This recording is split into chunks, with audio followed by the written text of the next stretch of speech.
Ladies and gentlemen, ATDF everything in that shelf presentation.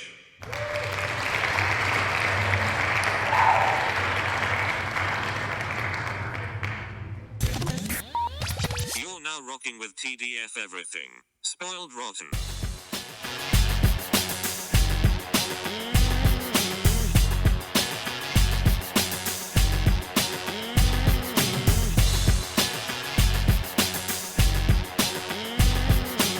Spoiler alert. Welcome back, everybody. Hey. It's me, Daniel, And it's banned on Spoiled Rotten. on that shelf. Boom. Well, I mean, this is the second episode of the week, everybody. So hopefully you enjoyed episode 3 of Kamala Khan coverage. We are now doing this mini series, possibly just the first season of Obi-Wan Kenobi, and we're not here alone. I figured the audience deserved two people that feel strongly about Star Wars. I'm kind of like, I watch it and I enjoy it, but I'm not really like, You're here to into it. mediate, baby. I'm not here to mediate anything. I just know I don't feel as strongly about it as the two of you. So we have brought Michele back of League of Extraordinary Gentlemen fame, of Black Widow fame. Welcome back, Michele. Yeah. Thank you so much for having me again. Oh, no problem. No problem at all. It feels full circle given my intro to this podcast to being on the podcast was a defense of Hayden Christensen, at which many scoffed, and we will get into it. Yeah. Now look at them. They're sitting here watching. Those are the same episodes of people Obi-Wan. Celebrating for his return in this series. Let's hope so. He could. I knew he could do it. Well, I mean, let's start there. Just in general, how satisfied were you, Michele?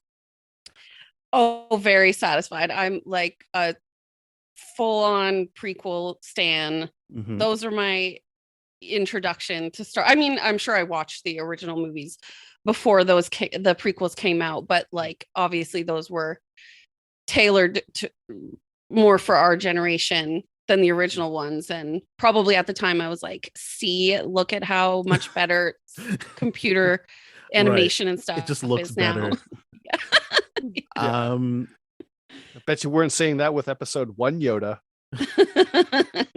I mean, he must look pretty good there. I know it's puppet. He must look horrible. Oh, he doesn't look good? He looked I don't so remember. bad. If you ever go back to the original version of episode 1 and you see the original, they've touched him up. Yeah, they full on replaced him with the CGI because they were like, yeah, the puppet was so bad that it was giving people nightmares. Nightmares. Ben, I know, like, I feel like you've already showed your hand on the Miss Marvel episode. Yes, but go watch that. in two sentences, how did you feel about Obi-Wan Kenobi? It was never going to succeed for me. It was never going to succeed, and then what's the worst part about it was that they rehashed stuff that I had already seen that was done, in my opinion, a lot better.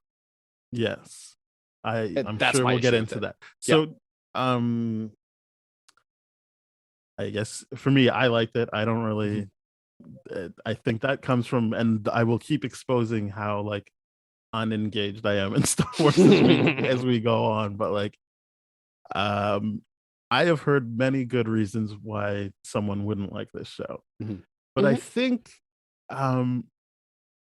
my thing with Star Wars is it can only ever really be an emotional thing. I think people like to talk, and I haven't seen the Filoni like cartoons, which I know you have been. So maybe there's better writing there, but I don't think that, especially the first 3 movies, which were done like almost like not improvs like on set, but like in one movie you've got the audience hoping that Luke gets Leia, and then another movie you're like, nah, just kidding, they're brother and sister. I think like a lot of it is kind of like retroactively telling you stuff. It can't be as intricately connected and richly told as I think people want to believe movies are. I know I'll only ever talk about the movies and especially if we're talking about Obi-Wan, who is so directly connected to the original movies and the prequels. Like I think a lot of people who love Ewan McGregor I mean, what else would they be basing it on other than the prequels, right? So like I think for me, I was always like, I don't know, like it's kind of a goofy thing to me, and I'm not saying that's bad. I'm saying like I can enjoy that. I am down to get that. We talked about Book of Boba Fett, where it was like, well, it doesn't even seem like you know what you wanted to do. Yeah. This show seemed like it knew what it wanted to do, and it was definitely willing to cut some corners to get there, but it's definitely felt like it knew what it wanted to do. Yeah. You're absolutely right about that. There was definitely episodes where we're dragging our knuckles here, and then episodes where it's like, well, we're jumping ahead real fast, and then the final episode where it's like, let's put a nice little bow on top of everything. Cool. Let's leave a good taste in our mouths. Okay, let's work from there then. Yeah. What was everyone's thought on the finale? I think I said it already. I'm more interested in what Michele has to say, because I've said it's a rehash of something that I've already seen in Star Wars Rebels, right? Got it. Michele, but yeah, the Ahsoka stuff. It's the fight between Ahsoka, even shot to shot. I mean, aside from the fact that, you know, you see the Vader voice, the effects, the modulation, everything they did in the series here, they did better because it was live screen and all that kind of stuff. But effectively, all the emotional pull of the writing was done effectively better in Star Wars Rebels, in my opinion. But I don't know, Michele, what do you think? Yeah, I mean, it's hard to know how much of my feelings are just like purely based on, you know, it kind of tickling my nostalgic bone, because just seeing them on screen together and knowing that they got to return to this universe, but without the green screen and with like more, I mean, without as much green screen, I presume they have those cool screen background things now. Yeah. Like, I'm happy for them that they got to return. And I've always thought that people were too hard on, especially Hayden's performance. I mean, understandably, like there's a lot of bad moments, but very understandably. Yeah, I really liked how they were able to bring him into this series without just being in the back to tank or in the Darth Vader mask. It was, I thought, I mean, knowing that it was, I mean, I haven't seen all of Clone Wars or any of Rebels, but knowing that they kind of took that scene and recreated it is like, it's a bit of a bummer, but also not having seen it, I was primed and ready for it. And I was just like sobbing. I was screaming and crying and throwing up, as the kids say. So in defense of it being a rehash, I believe that's kind of Star Wars thing, right? Like you're constantly redoing scenes people saw already. But what people mentioned that I think people who care more than me and can speak to, what I mean by that is they can speak to it more intelligently than I can. What they said that made sense to me was, in a universe where everyone's already primed to be able to see things happen again, but with minor tweaks, they liked that for Ahsoka, it was, I'm just using an example, it was, she got the left side of Vader's face. Right. Obi-Wan got the right side of his face. Luke got everything off. And it wasn't through slashing. He was able to take the mask off because of actual love. I think that thought process is very strong, and then removes it from feeling like, well, they did that already on the show, because what they were actually doing was completing a thought. And so that felt strong to me in that sense. Good point.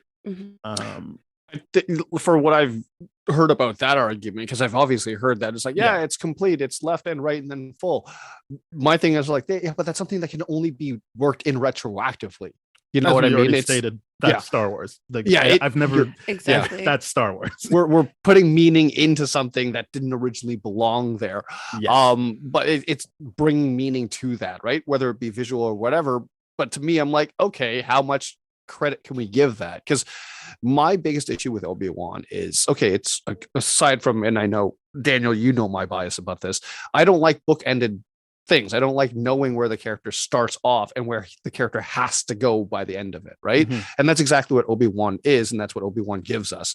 The in-between is just like, okay, what is the story that brings him out of retirement? What is that kind of thing? And what is his peril, the inner workings of his mind for having a whole system that he was dedicated to his whole life fall and crumble apart and be hunted for? Like, that's the interesting story to me, instead of the Leia thing, right? To me, the Leia thing didn't even matter.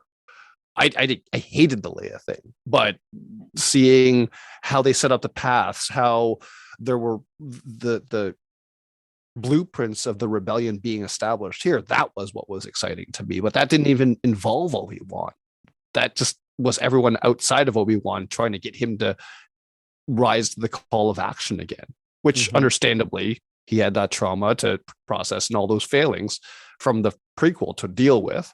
So he wasn't going to be in a position where it's like, and even in the beginning of the series, it's like, he's old enough. He has to be trained. Luke has to be trained. And no one's like pushing back, rightfully so, and being like, why? The way you trained his father, and being like, yeah, this is a solid point. Do we need the Jedi the same way we used to think, right? Yeah. I mean, interesting that you didn't like the Leia stuff. I mean, I'm not surprised, but also I do think that what you're talking about, the Leia thing is the important thing. That's the emotional.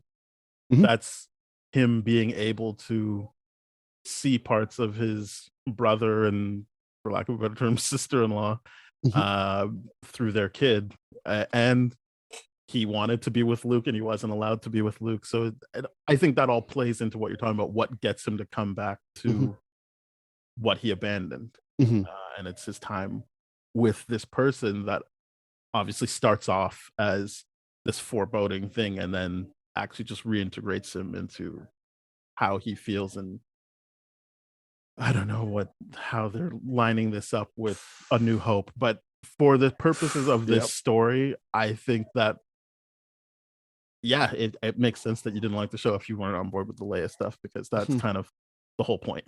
That is basically the whole point of the series. And to me, I'm like, okay, because to me, it was Obi-Wan didn't lose faith in humanity. He lost faith in the Force, right? He couldn't. Well, he did lose faith in humanity. That's the show is he's lost all faith, even to the point of when he's waiting for who we find out is going to be Tala, being like, no, people aren't good. Like, no one's coming. No one's gonna, like, that's not an issue with the Force. That's his actual loss of faith in humanity. He's just lost everything like there's nothing motivating him in any way. And I do like that. I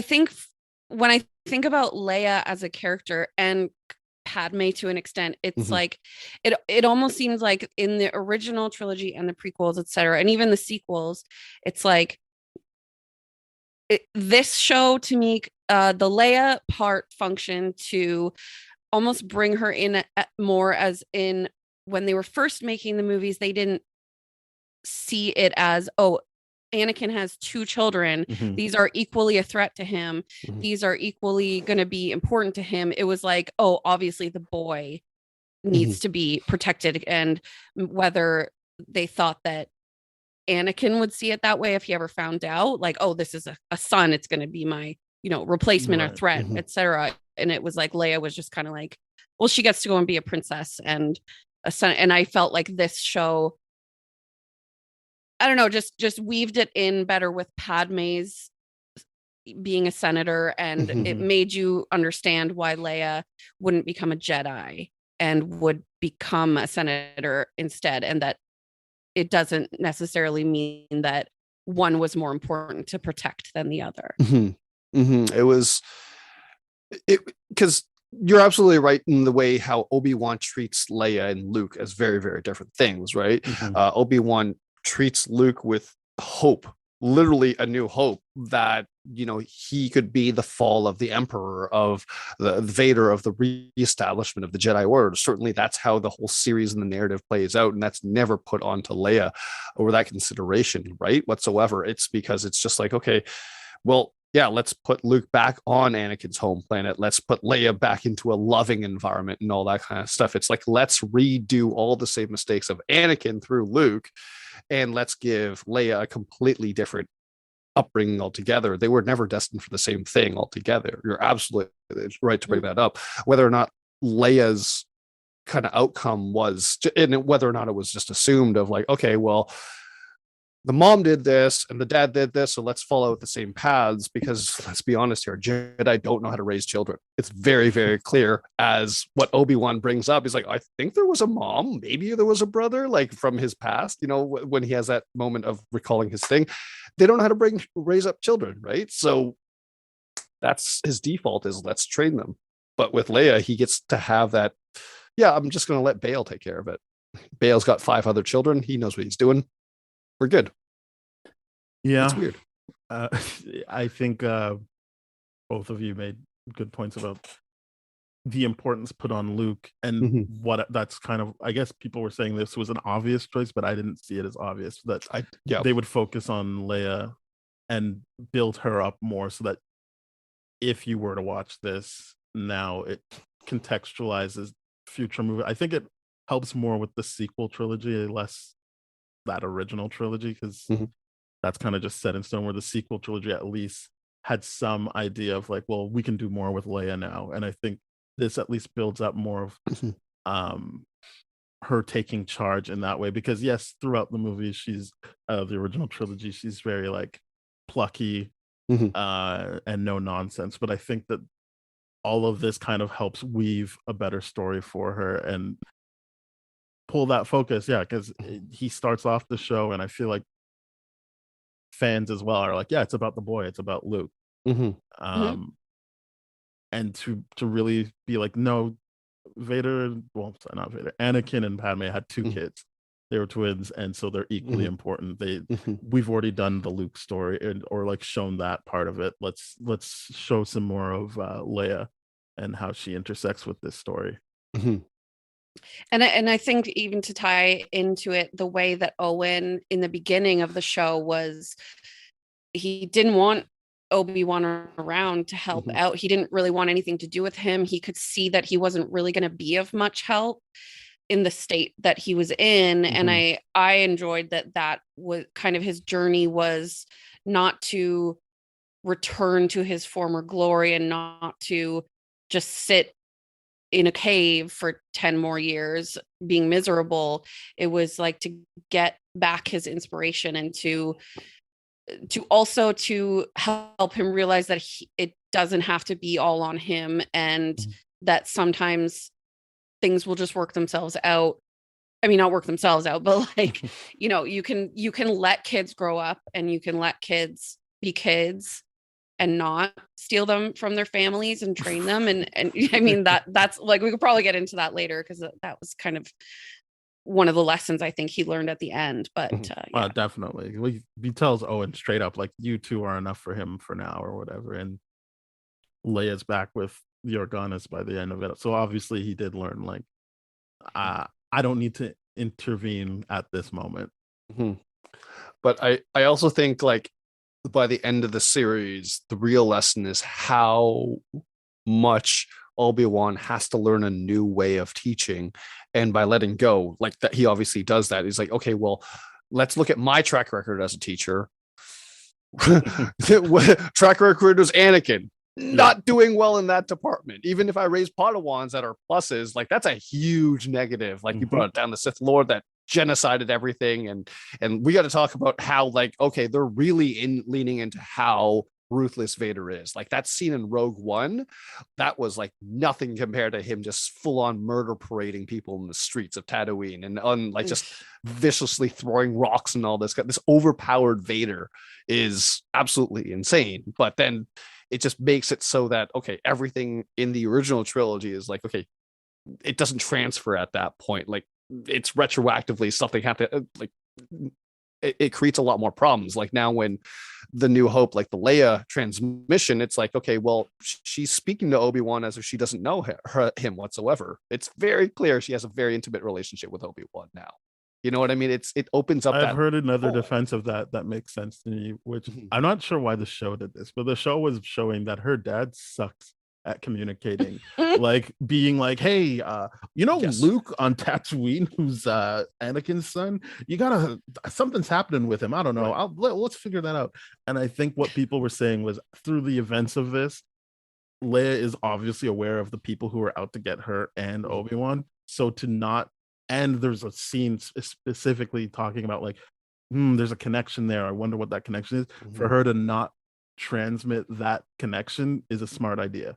To just have it be like, you helped my dad, and no one knows what she's talking about. I think, again, Bale should have taken some lessons from her on she didn't follow her father's footsteps. She actually knew how to communicate in war times. I think I think that's what people are saying. I think they're meeting the show more than halfway, but I also think Yes, it's they weird are. to try and like, I don't know, like it, I think you said you wish they just never made the show, but I don't think that's Yes, a thing. Like people they're gonna make this show, right? And yes, to which is try and unfortunate. like adhere to, Mhm. oh well, she said that line at the beginning of the movie. It's kind of like, I don't know. As I said, she also kissed her brother and then was like, nah, I felt that you were my brother. Like it's like it changes every time something new happens. It doesn't matter Yeah. what the chronological order. Every time something new happens, it changes something. And No, you're absolutely right about that. It just bits unfold, and like when people look at the expanded universe and really look at the expanded universe after Disney, like after the Disney acquisition, they were like, nope, this is like a Legends thing, which is what Mhm. they're calling it.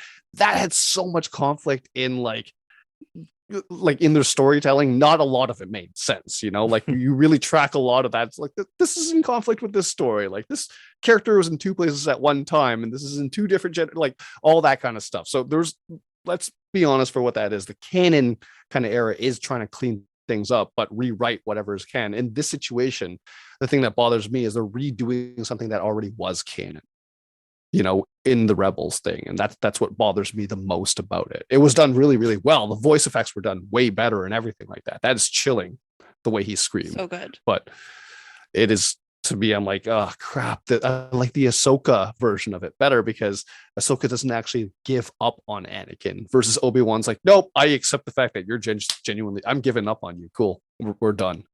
I mean, I And think, that's, sorry. Mhm. No, No, go on. I was just going to say, I think, and I may be sort of reiterating something that they said on the Ringer, Mhm. the Ringerverse, but that when Obi-Wan says, then you're dead to me, goodbye, Darth, kind of thing, Mhm. it was like, it wasn't,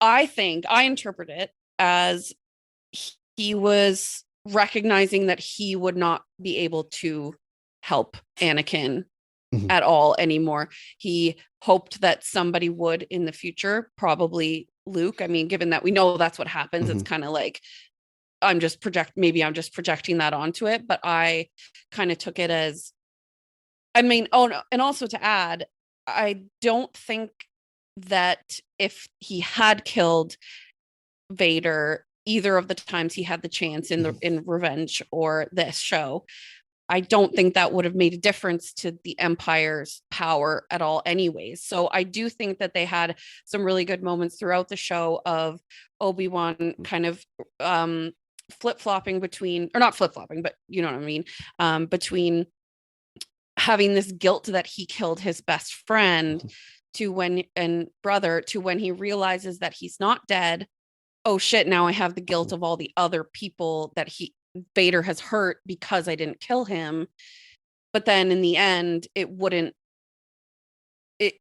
I mean, Vader is not the Emperor. And Mhm. I think he just, it wasn't the right time, even if you discount what happens later in the movies. It just, Mhm. I think, and there was the whole thing about mercy doesn't defeat the enemy. Mhm. And it didn't in the moment, but it does eventually later. Mhm. And it's just showing a different path. Mhm. I also didn't agree with the people on the Ringverse either. Like I saw it more like you did, but I see it as that moment where Ice Cube Jr. was like, "Oh, this isn't about us. Like this is just the thing Mhm. you want to do."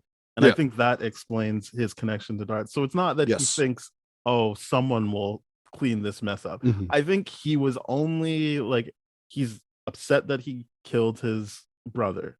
Mhm. Then he finds out that he didn't kill his brother. Mhm. And as you said, that leads to even more guilt. It's not like that makes him feel better. And now so then he does have this thing of like, maybe I can change it then. Like I can fix him. And then he gets told, you're not gonna fix it. And it's not even your thing that you did. I Mhm. did this and I'm gonna Mhm. destroy you. And I think he's like, you know what? I'm done with this situation altogether. Like Yep. I'm out. So like it's not that like he thinks, oh well, then that's gonna hurt Darth Vader's feelings and he'll like have heartbreak. I think Mhm. he's just actually like, you know what? Like I've really been stuck on this thing. you're like, what you're telling me is like, this is a non-starter for you. Like, I'm not gonna get through to you. Yeah, I can't. I think that fight shows he could have killed him. Yep. And he's just like, that's not me though. Like I'm not gonna take that shot either way. And it has nothing to do with at that point, oh, because you're Anakin, I'm not gonna kill you. Before it was. Now I feel like it's just like, then I'm just doing that out of hate or whatever. And that's not me. So then he moves on. So yeah, I didn't really, there was a lot of me being confused by the Ringer versus confusion. I would say that. Especially when it comes to Reva. But like for the Darth Vader stuff, I'm like, it is weird that he walks away, but also I see how they planted the seeds for that, even if I'm just watching this show. I don't think that that's necessarily satisfying for everyone. I'm not saying that people should think that's a good ending, but it also didn't come out of nowhere, and it also isn't what they're trying to make it.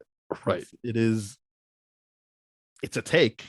It's a take that he was like, you know what? I'm out. Like, I felt bad I killed you. I didn't. And then now I'm like, oh my goodness, look what I turned you into. And you're like, no, you didn't even do that. And it's kind of like, what am I wrapping myself up in this for? And see, I'm sure he even like, as you see, he's lighter as he leaves in the next scenes. He's just lighter. He's he's happier person, because that's what was missing for him, was just, you know, getting the Anakin Darth out of his mind, like just getting, like, removing himself from that. And that's what he needed to do. And that's why it's called Obi-Wan Kenobi and not like the Force makes you good. Like it was called Obi-Wan Kenobi for a reason, and it was his journey. It was you don't have to like his journey, but that was the journey. And I think they executed it as best you can given all the constraints that they have. The primary constraint being that you can't actually kill Darth Vader here, because like that, and that's the biggest thing, and that's my biggest issue with this is like, okay, Obi-Wan has to win the fight, but then he's going to be in a situation again where he doesn't kill Vader when he had the chance to.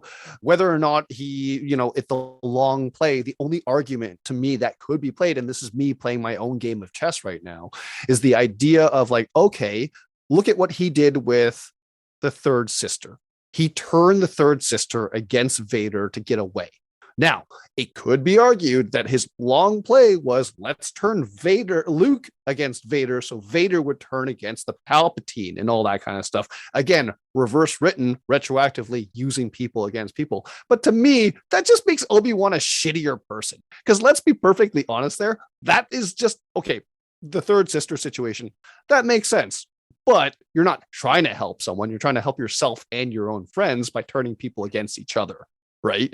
In the Anakin situation, there was, if let's say Obi-Wan did abandon all hope that Anakin could be saved, why let him live? Why? It's just, to your point, like, you're right. In episode 3, he couldn't stand to kill his brother. But now this is visual confirmation. After all the shit he's done, the genocide, the killing of the younglings, it's random murder all over the place, Obi-Wan still can't do it. And it's not like he's incapacitating Darth Vader whatsoever. He's not doing a long-term play. He's literally just been like, okay, I'm giving up on this. Yeah. And that to me is weird, because it's just like, okay. And, you know, I think this is a thought that I had too. What was the point of bringing up one of the clone troopers in the beginning of the series begging? Aside from having the Boba Fett actor have like more paychecks and royalties coming in and all that kind of stuff. And here's an Easter egg. It's to show us that the war's over. At the beginning of this series, Obi-Wan's still committed to the war effort by being like, hey, we need to train Luke. He's our last hope. This is him finally giving up that war. And basically Darth Vader being told, hey, you got to give this up. You're not giving Daddy Palpatine enough love and attention. You're giving Obi-Wan all this love, and that's not cool. Like, you got to focus up on Daddy again. It's a weird situation where it's just like, okay, you're just told what to do now, and you have to do it. It's weird. I mean, he's told what to do. I don't think he has. I mean, I don't think he will just do whatever. But yeah. Well, there's always scheming. It is the Sith, right? They're scheme against each other all the time. But still. Okay. Well, I think of the flashback scene with the like half de-aging of them in, I think, episode 5. That fight that is peppered throughout the episode, the practice fight, was, to me, the takeaway from that fight was that I think Obi-Wan says, you have to, or your need to prove yourself is your undoing. And I think a lot of lines and stuff from that fight could be taken and applied to the finale, where it was like Obi-Wan felt like he had to prove to himself and others that it's not his fault that this monster was created, or he felt it was his fault, and then realizing that he was being motivated by that need to prove himself, and then at the end leaving him alive because, like Daniel said, he kind of was like, I'm removing myself from being part of this, and this is what happened, it's in the past. Now what can I do in the future? Because obviously the rebels wouldn't be ready to launch a full, rebellion yet. And so I don't know. I do understand your what you're saying. And I think for me, that isn't a thing that bothers me when there's a bookend to each side of the story. And I remember them saying in an interview that they worked backwards and forwards and tried to make it fit. And I think that does present problems like that. But for me, I think they handled it.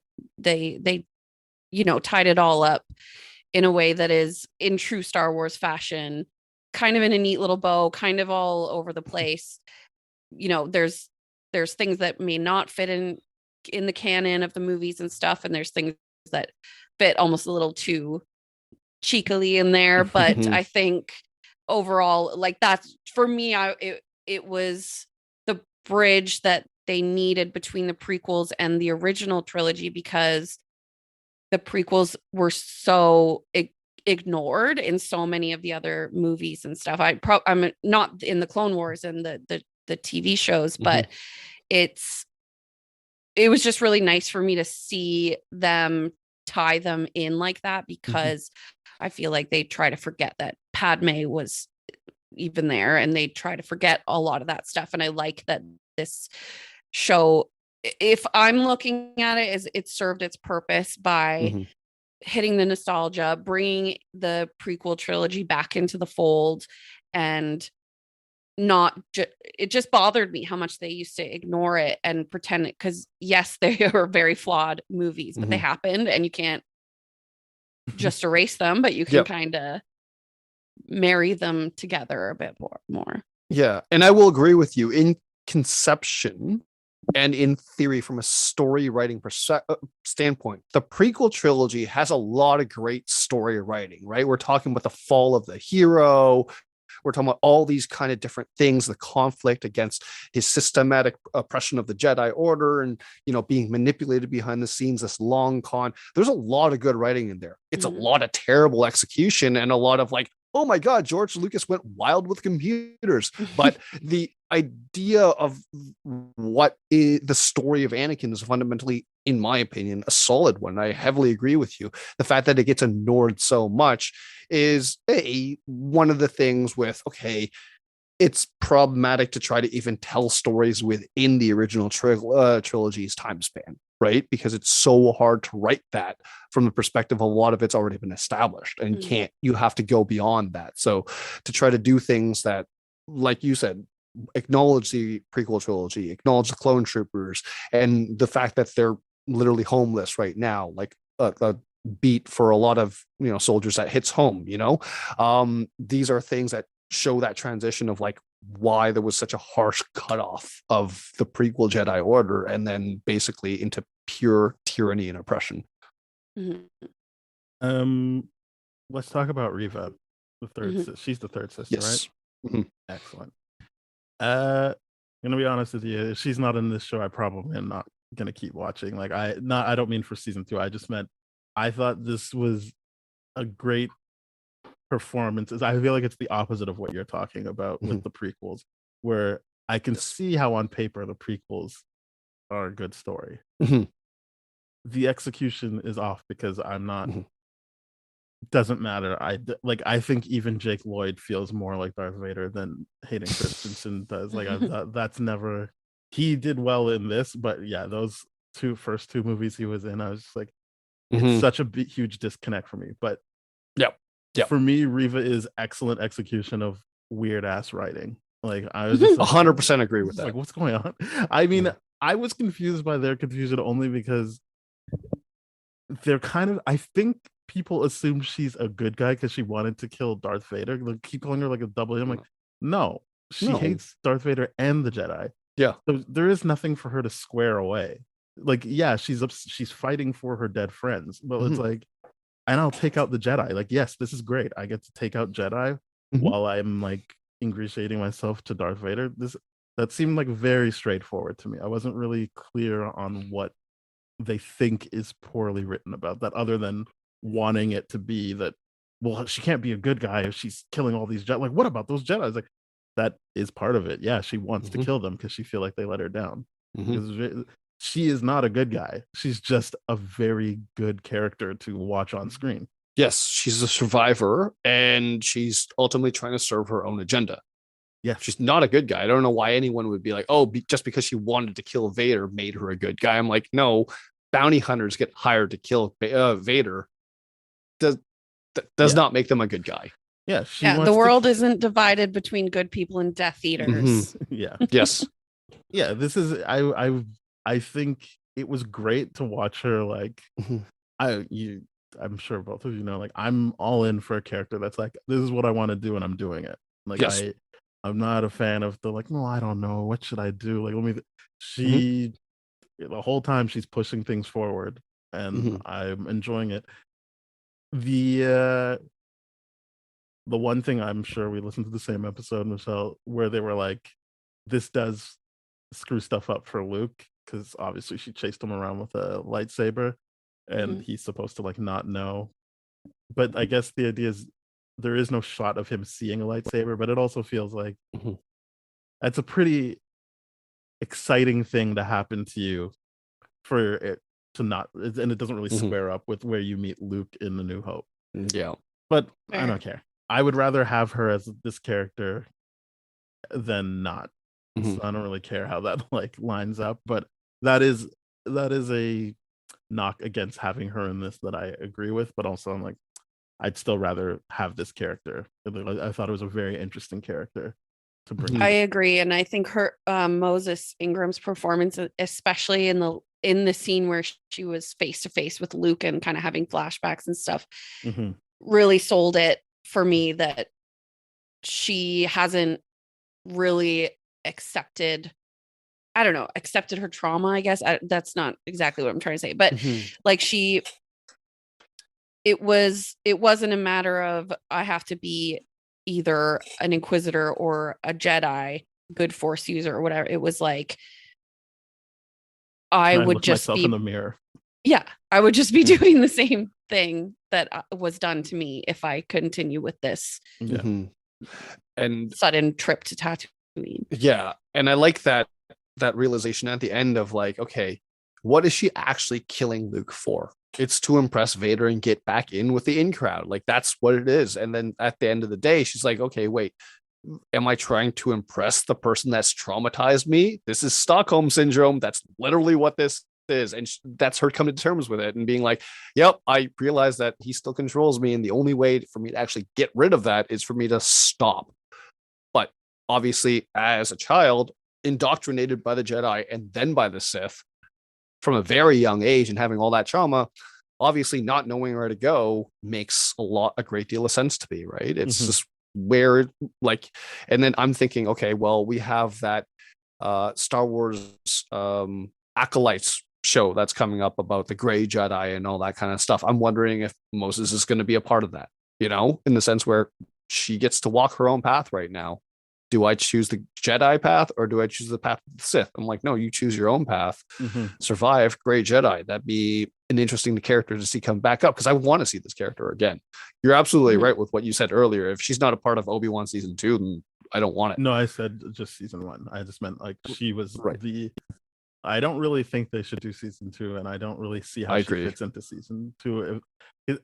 I understand. Actually, I know how they would write it. I'm assuming she would be like another type of Padawan for Obi-Wan, an apprentice, which would be terrible. No, I don't. Nobody wants He's like, I'm done teaching kids. I want some grown up I Padawan. want some capable person. Yeah. Yeah, I don't want that for her. I want her to just ride off into the sunset. Do her own thing. And if she gets her own show, then fine. But I don't need her to be playing sidekick to Obi-Wan. Like, I think they hit the ceiling of how interesting it can be as with them as adversaries. I agree. I agree. There's no actual competition there between Obi-Wan and the third sister whatsoever. I like that she pushed him when he was like, we want the same thing. And she's like, do we? Do you actually want to kill this guy?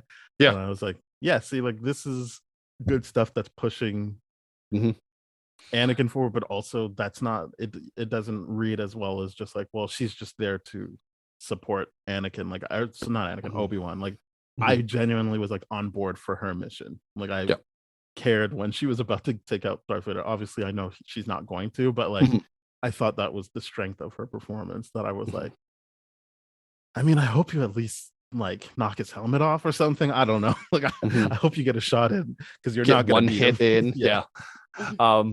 Yeah, I agree. That was just, no, you're being served up for death right now. But and I didn't really quite understand this show's like insistence on stabbing people in the stomach and then being like, it's fine, and then they're good.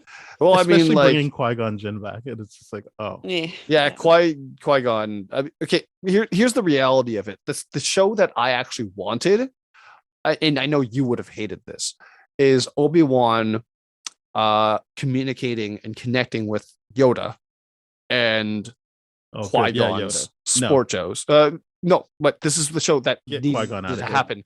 You're absolutely right. Get Liam Neeson out of here. Get his actor out of here. But and this is the thing, right? When you watch Star Wars Rebel and you watch Clone Wars, that Qui-Gon shows up again. But he doesn't materialize as a Force Ghost, because it was shown that the people, the people of the Wills who he was training with before his death in episode 1, he was training on how to gather his force after manipulate the cosmic force, and he was never successful at doing that. They established that in Clone Wars and Rebels. Now, for the sake of the audience, they're being like, oh, he's actually a Force Ghost, and they're like, no, Obi-Wan he's just not. Wasn't ready to see him, as opposed to he wasn't good at being a Force Ghost. So like, my problem is now within their own canon, they're contradicting themselves, right? Because they're saying that Qui-Gon was never able to do that, and he just floats around as a couple of lights flashing around and floating in the air, which is what I would have wanted. We could have left Liam Neeson away from this. We could have just gotten a voice actor to do the Qui-Gon things, and everyone would have been happy, right? Because that's what he was sent to Tatooine to do, is to train with Liam Neeson for the Force Ghost thing, right? That's what him and Yoda was supposed to do. So I would have loved a series where it was Obi-Wan processing his trauma through the Force, learning all this kind of stuff, learning more about the cosmic force, and learning about different aspects of that and what contributes to it. Yet what they gave us instead was the Babysitters Club in space, and that's what I just didn't love. I was like, oh great, there's too much Leia. It's just not good.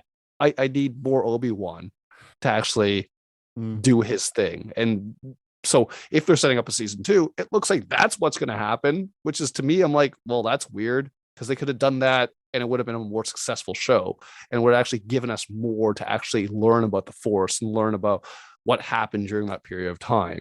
Instead, I don't think it would be a more successful show. Yeah, I get what you're saying, but I don't think that's a more successful. It had show. to be I think him it's more versus successful Vader. for you. Yes, but 100%.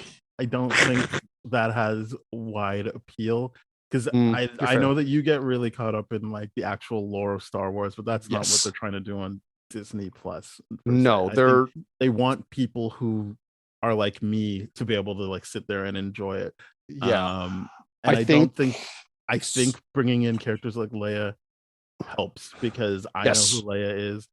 I also think that's way more emotional than kind of like jerk off, like, oh, I talked to ghosts. I think actually, if the story is he disconnected, and I do think a big part of that is disconnected from humanity as well, having him have to actually reckon with a real person who's not a Force Ghost is better storytelling and a more rewarding story.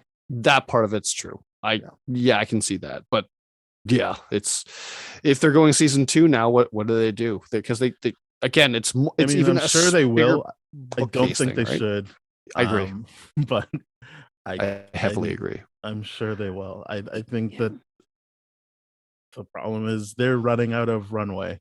So Yep. like There's no room to tell story left. And they're running out of runway, especially with like, I feel like this is as new of a story as you can tell. I know you're saying they copied stuff from it, but I still think that's on purpose and a function of Star Wars. But I think that as we talked about with Last Jedi, people just want to complain that nothing is new. No one actually wants to see something new. That is correct. So they're gonna do this season 2, and I think they have smart writers that will try to do something new, and then they'll just get beat down for doing something new with these characters people like. But I think that's the problem with the discourse of Star Wars is that the new stuff isn't championed the way it should be. The fact that people were like, oh, thank goodness for Rise of Skywalker is like, nah, yikes. Yeah, I'm like, are we really? Because I mean, like, if Michelle, I don't know if you heard our episode or our take on those, but like, Definitely. like I loved Last Jedi, and then hated Rise of Skywalker because Last Jedi they finally did something new. They literally did new things, and I'm like, this is awesome. And then they just nope, we brought Abrams back, and we're just gonna try to ignore all that. So we have that even more awkward because to your point of like, oh, it's always weird how they ignore the prequels. I'm like, within the sequel trilogy, they were ignoring the bridge movie within its own movie. And I'm like, what is going on here? Like, there's no cohesive plan of where they want to go. There's a lot of retconning, a lot of like, oh, in the expanded Star Wars universe lore, where there's this one book and this one novelization of that fight, you see this, and it's just like, that's not how it should be, though. Like, why are we doing that? It's stupid. Yeah, we'll see. I think Michelle, I'll give you a chance to speak. Sorry to kind of speak over. I just think that I don't think you're gonna win. Like no one's gonna win. It's a weird thing that they would like with a season 2. You mean with a season Star Wars like, in general? I don't. I think Star Wars is just it's played out. Just enjoy it. I don't think it's played out. I think there's stuff to enjoy. I just think like Lucasfilm is too scared of what people are going to think, and so then that hinders the storytelling that could happen. They need to trust their storytellers. They also have a very real issue with fans chasing off like 2 or 3 female actors off of social media. And then trying to do it again with Moses Ingram. Like I think, and a little bit with the 2 Anakins, particularly one. It is, I mean, one of the most difference toxic between fandoms. Bad acting and then just being racist. Yeah, absolutely. But yes, it's a fan base that bullies is the point. It's a heavily toxic fan base for sure. It is a fan base that I've become less engaged with as I've gotten older, for sure.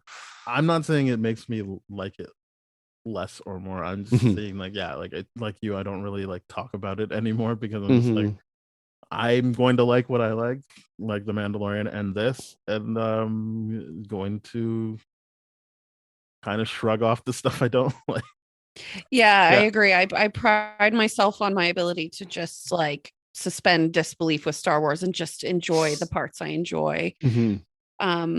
Obviously, since I love the prequels, but I think in regards to a season 2, I would obviously watch it just purely just because of Ewan McGregor and how much I love him and how great he is. But I don't think they need a season 2 at all. And I think this was a great, like, would be a great standalone kind of in between story. I think so. I think people just nitpick it so much and take it too seriously. And I totally used to do that too, but I love that people are starting to more vocally defend the prequel movies. And maybe one day people will do that with the sequel movies too. Maybe the Oh, I people will. who were kids. Well, I'll defend Force Awakens and Last Jedi. Yeah, I'll defend Last Jedi. I just feel like the pattern that I see is something worse has to come out before something will be genuinely celebrated, right? So a lot of Yeah. popular opinion would be that the prequel trilogy is better than the sequel trilogy. So it won't be until we get a sequel trilogy that's worse than the sequel trilogy that people will appreciate the sequel trilogy. Yeah, I guess And that so. is just absolutely toxic of this fandom. It's such a toxic thing.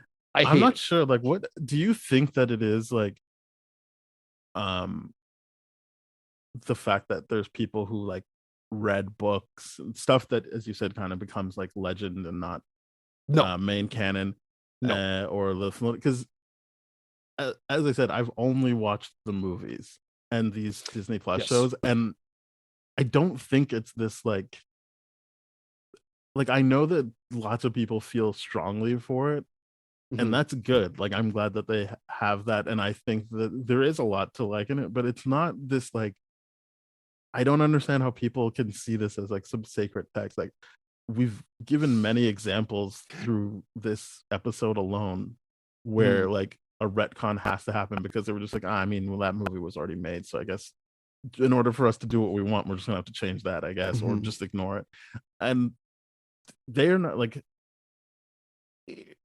even to the point, like, I'll never get over like when they took Lord and Miller off of Han Solo, because like, no, they're making fun of the character. I'm like, and then you ended up with like a flat movie because you were like so afraid of like having fun with Han Solo, another character that like, do we really need to know what happened 5 years before A New Hope? Like, nope. You might as well just have fun with it and like let them do the jokey stuff, especially since later that year they produced Into the Spider-Verse. So like, they know how to have fun and have an emotional pull. That like, I think that's the only thing you can ask for from Star Wars is to have fun while watching it, and have moments where you feel like you're gonna cry, or you do actually cry, or you're just so happy for a character.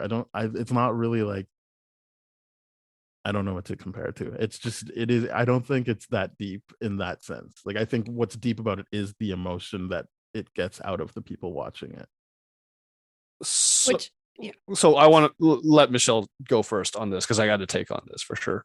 Okay, yeah, for sure. I was just going to tie in what we were talking about with Leia being involved was like, I agree, Daniel, about how that really solidified the emotional aspect of the show, and in particular her and Obi-Wan's relationship. However, it does not pay off in the original trilogy, but I just found it was so worth it to see Obi-Wan regain his faith through the eyes of this child who, I think in particular the fear aspect, because Obi-Wan was so afraid and so closed off, that I think one of the most impactful moments for me was when he realized he could tell Leia that he was afraid and she wouldn't panic. She wouldn't, be like maybe you would expect a child to be about it. Like, if this adult is afraid of, I should be terrified.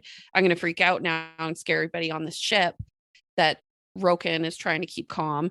It was like, it's okay to admit that you're afraid, and that's in fact how you move past your fear and how you can face it. And like when he asked if he could borrow, or he says, maybe I should borrow Lola because he's helping distract people from their fear. And then he looks in his pocket on the planet, which I was nervous even though I knew he wasn't going to die. When he lands on that planet, I was sweating. Like, it was because he didn't know he wasn't going to die. And then he finds Lola in his pocket, and I just thought that was all so beautiful, in the way that he pictured her when he was like buried under all the rocks, and that's what gave him the strength to basically fully regain his ability to harness the Force and just whoop some ass, earthbending style.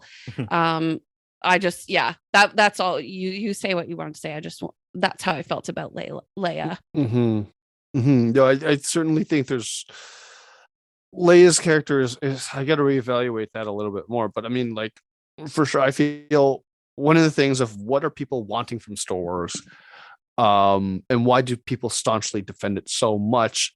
I feel it's because, and this is the irony to me. This is my take on what you're asking earlier, Daniel. The idea that Star Wars, at the heart and soul of it, is religion. It is fundamentally religion because it's culturally appropriated Buddhism. That's 100% what it is. So the irony to me that people that are so staunchly defending it, they don't recognize that they're really defending an Eastern religion that's been culturally appropriated. But then, and we've talked about this in other Star Wars episodes, that Star Wars has never done well in Asian markets, like ever. And the reason why has always been because I'm like, even when my parents watched it, they're like, this is just Buddhism by white people.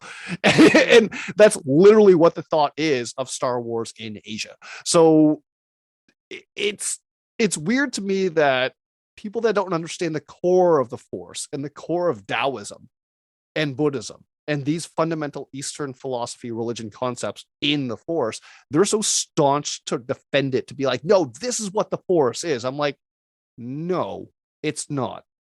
Jedi are like an analogy for Buddhism.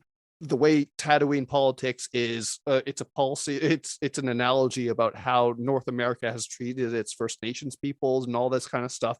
And even when Owen was like, "Oh yeah, I'm gonna blame this on the Tuscans right now," I'm like, "Dude, really? Racist, full on racist. That's not cool, man." Instead of telling Luke, "Oh, this is what's actually happening. Someone's hunting you down, like the Empire is coming or something like that." He could have said like, "We're behind on our taxes. The Empire's coming." Like instead of being racist and full on blaming people. And droids have always been an analogy for like enslaved peoples and all that kind of stuff, right? It's Star Wars is at the end of the day such a protest movie, but people don't even realize it. They really, really don't, which is what's weird. That's why I'm saying I don't think why they defend it so much. Like they don't understand what they're defending. I think you understand what yes it's borrowing from. Yes. I don't. That's why I asked the question, right? Like I don't think it is. I think before I couldn't compare it to something. What I could compare it to is something like Get Out, where you can take any meaningful segment of that movie and be able to understand how that connects to what everything they're talking about. Nothing is wasted. Like even something that seems like it's just there to scare you, like the groundskeeper running at him and turning or whatever, you realize, oh, that is because the grandfather who lost to a black man is testing out a black man's body. Like it scares you, but it also is a very important part of this story and the idea that black people don't own their bodies and white people feel the right to this. Star Wars as a whole never is written that way because it's just a bunch of ideas that people have that are making it, let's say, and then a bunch of scared people trying to like regenerate some nostalgia so they can hopefully get something across. I think that is my question. So like you understand what it is, that's fine, but that's obviously not what the vocal public understands or is engaging with, and that's why I'm confused as to what it is that people I think we're all confused, but what you said didn't really help because it was just like like you understand what it is, but it's like that's obviously not what people, and I all I can think of is the power fantasies that people have and misreading like and being like, well, why is Luke like that? How come he didn't shoot a bunch of rocks at people? And why is it's like just a fundamental lack of understanding, but also that plays into what I said, was just how it makes people feel emotionally, because no one is actually, sorry, I shouldn't say no one, the vocal public aren't glomming onto what you're talking about. They're talking about just about the fantasy they have and how it makes them feel, and it doesn't make them think of that stuff, and it doesn't obviously get like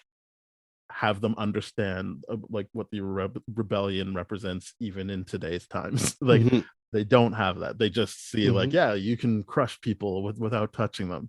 And I think that's why it's hard for me to hear like people on the Ringiverse try to like intellectualize it, because it's like they're not talking about what you're talking about, and that makes way more sense. Yeah, because it's just like, yeah, people have these like strong forever, like it's like, how come this? How come? And like, and as we talked about, do you want to be angry or do you want answers? Right? Yeah, So to like when that Ben Lindbergh guy was mad about, I don't remember what, but and then Mallory Rubin kind of pushed back and said, well, he's not responding to I killed me. He's responding to like, I'm gonna destroy you and whatever. And he's like, well, that was just a second ago. I was like, yeah, you just want to be angry. You're not actually listening to what Mallory is saying, and you weren't really engaging with the show. And so it's hard for me to like understand how people can get so caught up in something they clearly don't understand. Well, I think that like at a certain point you just fizzle out and be like, this isn't for me. But people hold on to it so much, and like it's weird to me. It's a very weird phenomenon. I 100% agree with you, right? Because to this day, whoever I engage with the Star Wars discussion, like just like, you know, they find out I liked Last Jedi. They're like, how could you do this? It's just a betrayal. And I'm like, do you like Star Wars movies, or do you want just the movie that you want? You know what I mean? Like that's the ultimate issue is you're just trying to get the same version again of what already exists, and that's not interesting. That's not new. This actually took it to a new place, right? This took it all this kind of stuff. It brought innovation. It got story writing. It did a lot of things, maybe not well, but it tried something different. And that's what you want out of movie franchise. You don't want Police Academy 5. You know what I mean? You're gonna, if you get the same thing over and over again, I'm like, what's the point? Why are people dying to defend this? Why? Because people don't understand it to that level. At the core of the day, George Lucas wrote this to be a children's movie. And it still works on that level. But when you try to dig deeper, you have to dig deeper into the philosophies and the religious text behind it. You can't dig into anything that the characters are doing, because at the surface level, the characters are doing just very human things that are just reacting to situations. None of it's like in service of the Force. Luke throws temper tantrums all the time. Obi-Wan throws temper tantrums all the time. He withdraws, he pulls away, he doesn't communicate. They're not evolved beings. They're, like they said, Jedi are pretending to be these dogmatic views, and that's what I like about what Luke says. He's like, at the height of their power, they let this happen. They let Darth Vader rise, they let Sidious rise. They did this at the height of their power. So they're blinded by greed as much as the Sith are, and all this kind of stuff. And I'm like, yeah, that's accurate. That's good writing. But people are like, the Jedi should be this. I'm like, okay, dude, like, no, you can't say that they're gonna be like monks and then hold political power. That doesn't make sense. And that's the point of the prequel trilogy, is that you can't have these peacekeepers fighting your wars. Just doesn't work, right? It's gonna all fall apart. But I mean, it is what it is. The Obi-Wan series, the way I see it is, they wanted to rehash one of the best scenes in Star Wars Rebels and bring it to a major audience. The audience that probably has dismissed Rebels and Clone Wars because of the animation style and the fact that it's for kids and all that kind of stuff, right? It does bring this that amazing scene to life for people that are only willing to engage with the movies as well as the Disney Plus shows and all that kind of stuff. I think we're going to continue to disagree on that, but yeah. Really? Yeah, I do think that to say that is to ignore every time something has rhymed in Star Wars or been brought back. Like it's a weird thing to like hone in on and say that's what they want. Like, I think this was a nice moment in a battle, and I know people were predicting that it would happen but they were predicting that because they know that's how these movies work. Like things bounce off of each other. You see imagery and it means something different, a little different when you see it with different characters. That's Star Wars. Like that's the idea, right? So to me, I think the show was about finding your faith again. Especially as you talk about the religious background of all of this. Not necessarily having that cool moment. Obviously probably what sold the show. Don't get me wrong. I'm aware of how pitches work, but like I don't think that's the heart of what, because then it would be a lot flabbier if all they wanted to do was that. It wouldn't It would I be the don't book of think it Boba would Fett. hit the yeah, It'd be exactly. I don't think the it would have pitch the for Boba Fett. emotional. Yeah. Even the people who don't like it say that they get emotional about it, and I don't think Yep. that works if all they were trying to do was that one scene again. That's fair.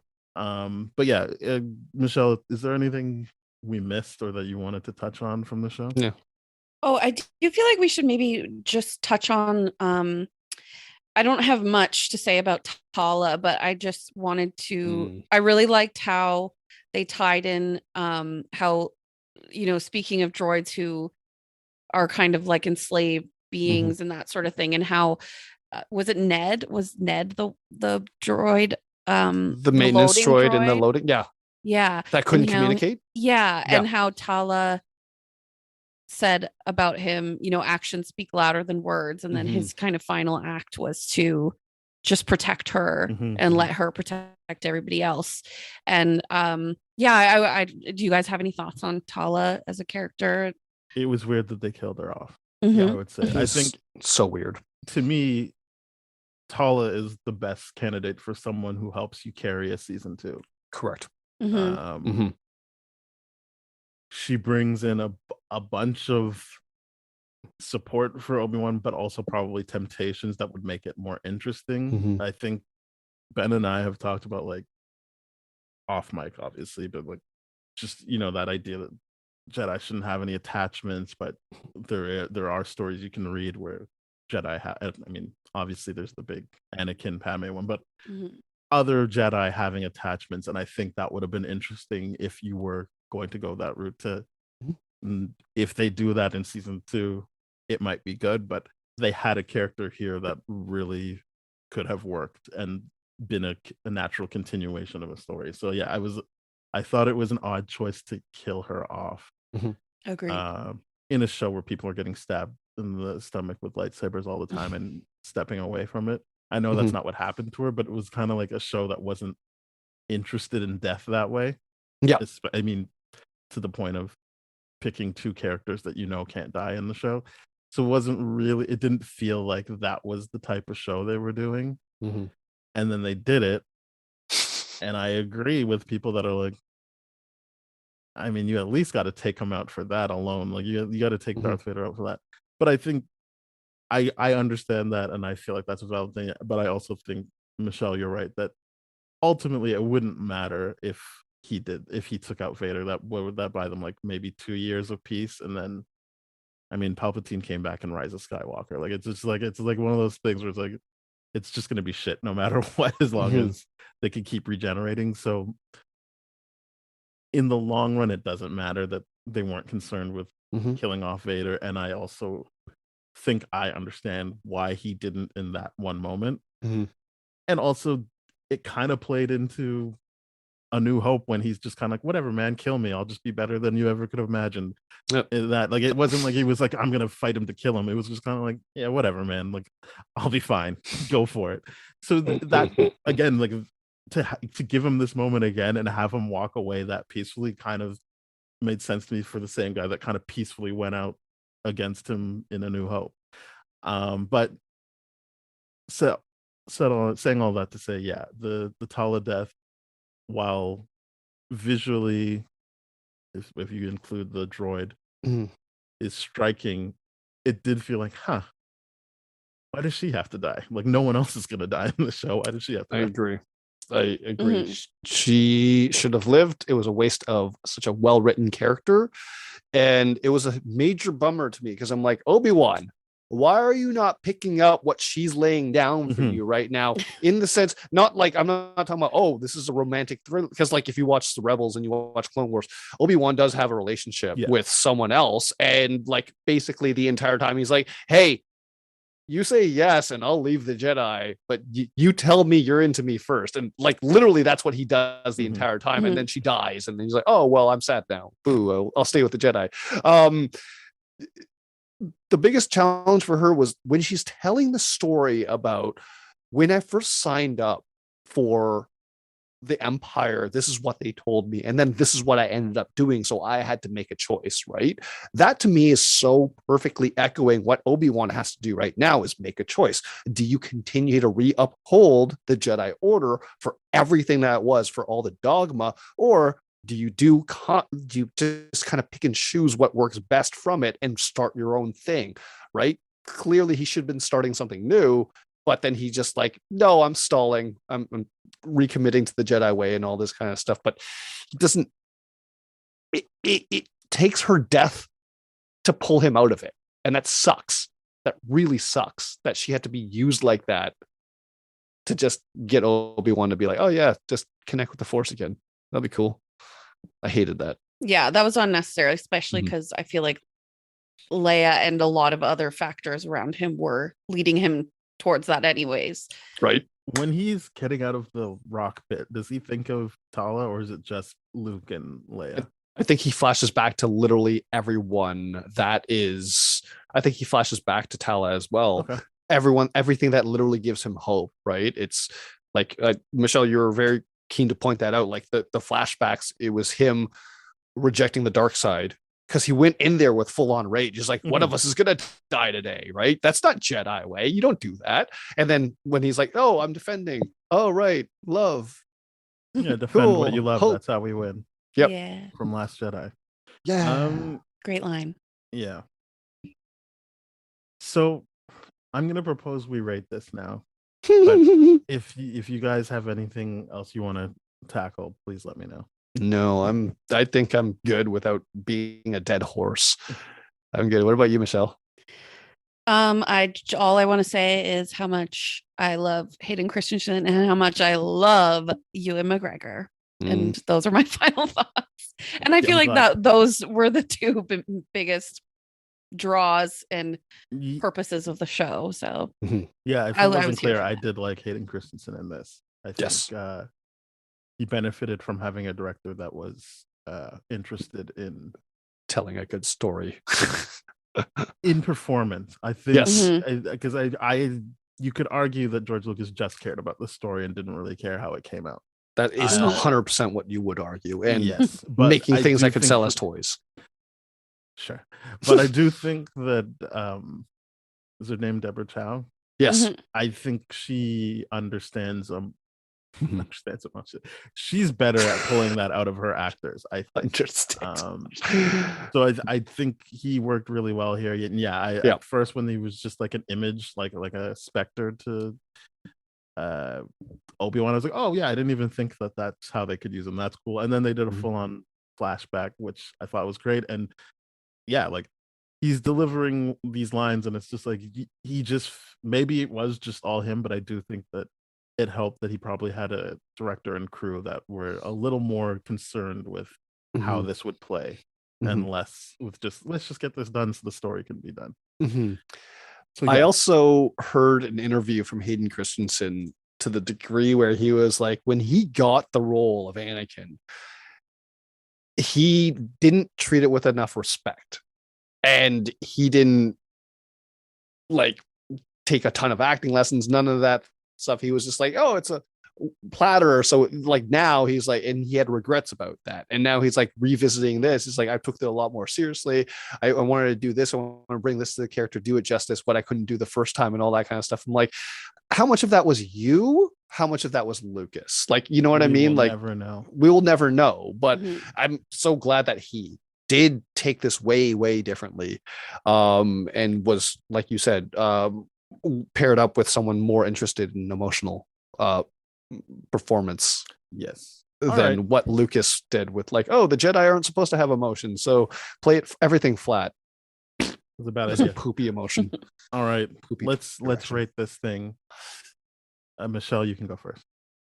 Okay. I think I gotta give it an 8, and I know it maybe doesn't deserve an 8, but emotionally, for me personally, it deserves an 8. As I keep saying, you can only go on emotion with this thing. Yeah. I mean, I will go with an 8 as well. Yeah. I'm going with a 5. I'm bumming this party out. Okay. I think it would be very weird if you had something higher. It would be 5. so weird. Yeah. Yeah. And let that be a lesson for all Star Wars fans. You can feel multiple ways about it. And not hate each other for it. Not exactly. There's not be dicks. Because I respect Michelle and Daniel's opinion. Yeah. Like, I No. think everyone explained why they liked it or didn't like it. It makes Exactly. sense. It's, Exactly. I'm not like confounded by your 5. It's like, Yeah. that tracks based on what you said. Yeah. It's if your only argument is that's not my Darth Vader. That's not a good argument. Well, thank you very much, everybody, for listening. Michele, where can people find you on social You can media or find me on Instagram and Twitter at Michele Gardner. Actually, Twitter might change my Twitter to Michele_. That's 22, it. right? Actually, I don't know. I'm sorry. You know what? It won't matter. It'll be in the show notes. People will There be you able to find go. you there. But yeah, thank you very much for being here. We really appreciate you helping us kind of unpack all of this. But yeah, Thank as you. I was going to say, we are part of the That Shelf Podcast Network with other great shows such as Bad Gay Movies, Black Hole Films, Changing Reels, a whole bunch of other shows. So please go to thatshelf.com. You'll find our show, those shows, more shows. We have older episodes that you can hear on tdfeverything.com/spoiledrotten. Our Twitter is at tdfspoiled. Our email is spoiledpodcast@gmail.com. Oh boy, we're on Apple Podcasts, Google Podcasts, Spotify, Stitcher, iHeartRadio, Radio Public, whole bunch of places. So please rate, review, follow, or subscribe, and get in touch with us and let us know what you thought of the show. If you want a season 2, if you wish they didn't even do season 1, let us know. Yeah, we could do a whole episode where I just review your pitches for season 2. Oh boy. That would be the most negative episode. No, I'm joking. That No, sounds like we an would never do Instagram that. live moment. That would be. And that's too much pressure for me. So. All right. Fair enough. All right. Thank you very much, everyone. Bye-bye. Thanks for having me. Cheers. Bye.